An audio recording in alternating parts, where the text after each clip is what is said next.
Hello दोस्तों, अभी हम लोग बात कर रहे हैं संयुक्त राष्ट्र संघ का सुरक्षा परिषद। ठीक है, संयुक्त राष्ट्र संघ की सुरक्षा परिषद।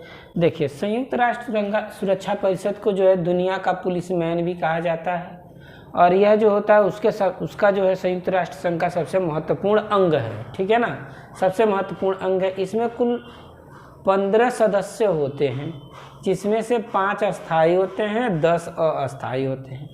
जो 5 अस्थायी हैं उसमें अमेरिका, रूस, फ्रांस, ब्रिटेन और चीन है। ठीक है ना। अब देखिए, इन 5 शक्तियों को जो है ना वीटो पावर भी प्राप्त है। क्या प्राप्त है? Veto power. ठीक है। अब देखिए, वीटो पावर जो होता है, अगर मतलब कुल 15 सदस्य हैं ना, अगर 14 सदस्य किसी एक मत को लेकर के सहमत हों, लेकिन इन 5 सदस्यों अस्थायी सदस्यों में से कोई एक असहमत है, तो वो मतलब मत पारित नहीं माना जाएगा। ठीक है ना। अगर वो चाहता है कि मतलब हम कुछ हाँ ना कहें, मतलब वो अपनी कोई रजामंदी नहीं बताना चाहता, तो उससे वो अनुपस्थित रह सकता है, तब वो पास हो जाएगा। ठीक है। लेकिन अगर वो बोल दिया वीटो, मतलब उसने बोल दिया कि हम नहीं सहमत हैं, तो वीटो पावर के तहत जो है वो खत्म हो जाता है। ठीक है। अब देखिए, अस्थायी सदस्यों का जो कार्य, अस्थायी सदस्य जो होते हैं 10 होते हैं, इनका जो कार्यकाल होता है वो 2 वर्ष होता है। और कौन उसमें चुना जाएगा, इसके लिए जो है महासभा द्वारा 2/3 बहुमत से मत पारित किया जाता है। ठीक है। अब देखिए, 5 अस्थायी सदस्यों के पास, जैसा कि हमने पहले ही बता दिया, कि वीटो पावर प्राप्त है। ठीक है ना। सोवियत संघ ने जो है ना सबसे अधिक बार वीटो का प्रयोग किया है, वीटो पावर का।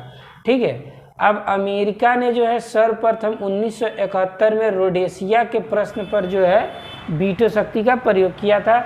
और चाइना ने जो है, चीन ने जो है सर्वप्रथम 1972 ईस्वी में बांग्लादेश के विश्व संस्था में प्रवेश पर जो है वीटो पावर का प्रयोग किया था। वीटो पावर को आप इस तरह से समझ सकते हैं, जैसे भारत में जो है राष्ट्रपति के पास वीटो पावर प्राप्त होता है संविधान के अनुच्छेद 111 के तहत, उसी तरह से यह भी क्या होता है, वीटो पावर होता है। ठीक है ना। अब देखिए, इसके बाद से इसका एक अंग और होता है, जिसका नाम होता है आर्थिक एवं सामाजिक परिषद। आर्थिक एवं सामाजिक परिषद में जब हम लोग बात करते हैं, तो इसके सदस्य देशों की संख्या इस समय वर्तमान में जो है 54 है। ठीक है ना। और इस सदस्यों का कार्यकाल जो होता है वो 3 वर्ष होता है।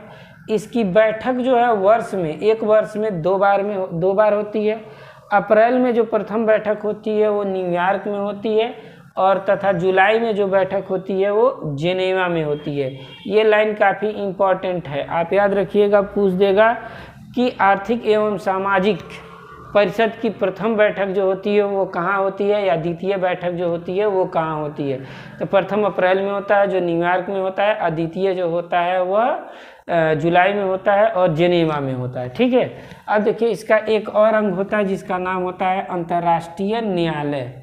ठीक है ना, अंतर्राष्ट्रीय न्यायालय। इसकी स्थापना की बात करते हैं तो 3 अप्रैल 1946 ईस्वी को हुआ था, और इसका मुख्यालय जो है वो नीदरलैंड के द हेग में है। ठीक है ना, द हेग में है। इसके न्यायाधीशों की संख्या जो होती है वो 15 होती है, और इनका कार्यकाल जो होता है 9 वर्ष होता है। ठीक है ना। लेकिन प्रत्येक 3 वर्ष पे जो होता है, इसमें से 5 न्यायाधीश क्या कर लेते हैं, अवकाश ग्रहण कर लेते हैं। और इन्हीं 15 न्यायाधीशों में से एक क्या होता है, अपने आप को अध्यक्ष और उपाध्यक्ष की लोग चुन लेते हैं। ठीक है।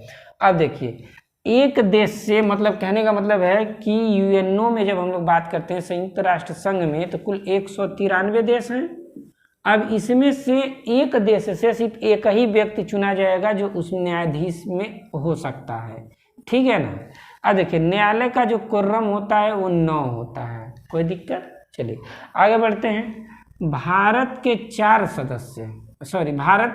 सदस्य जो है अंतर्राष्ट्रीय न्यायालय में कार्यरत रहे। ठीक है ना। सबसे पहले जो रहे वो रहे वेनेगल राउत, जो 1952-53 में रहे।